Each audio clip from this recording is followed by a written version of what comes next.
Sebenarnya, postmortem fotografi ni adalah satu trend fotografi yang sangat famous sekitar abad ke-19, iaitu masa zaman Victoria, especially dekat negara seperti UK, US, Australia dan juga Iceland. Sebab tu, kalau macam korang tengok pada gambar-gambar zaman tu kan, sekilas pandang korang ingatkan tu adalah satu family portrait yang biasa. Tapi sebenarnya bila korang perhatikan betul-betul dekat gambar tu, rupanya salah seorang daripada yang ada dalam gambar tu kan, sebenarnya telah pun meninggal dunia. Dan trend ni lah yang jadi sangat famous pada zaman tu. Sebab kononnya, mengikut para pengkaji sejarah, diorang kata yang zaman tu kadar kematian ni, especially untuk budak yang umur 5 tahun ke bawah memang sangat tinggi tau. Dan selain tu juga kos fotografi pun tinggi, iaitu sekitar $2 pada zaman tu yang bersamaan dengan $60 bagi zaman sekarang untuk sekeping gambar. Kononnya mereka kata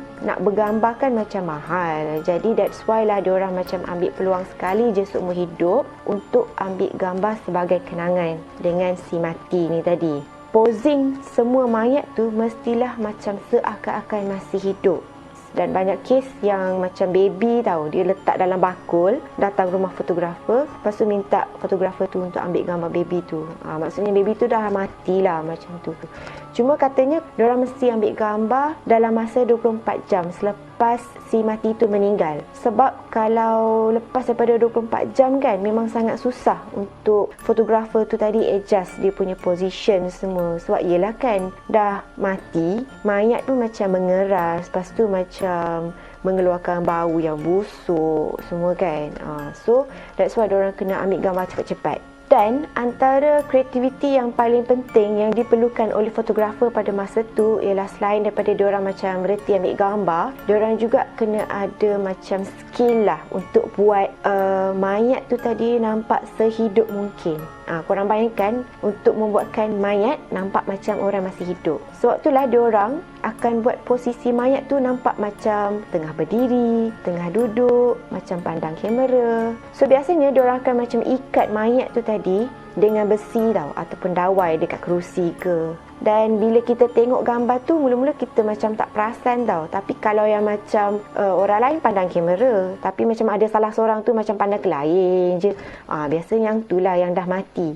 Tapi kan kalau macam keadaan mayat tu tadi memang dah tak boleh nak adjust langsung dah, maksudnya dia punya muka, posisi pun dah macam mengeras semua kan, diorang akan buat macam seolah-olah mayat tu tadi macam tidur. Maksudnya macam family members yang lain ni duduk depan kamera, tapi dia tu macam okey, aku decide untuk tidur, macam tu.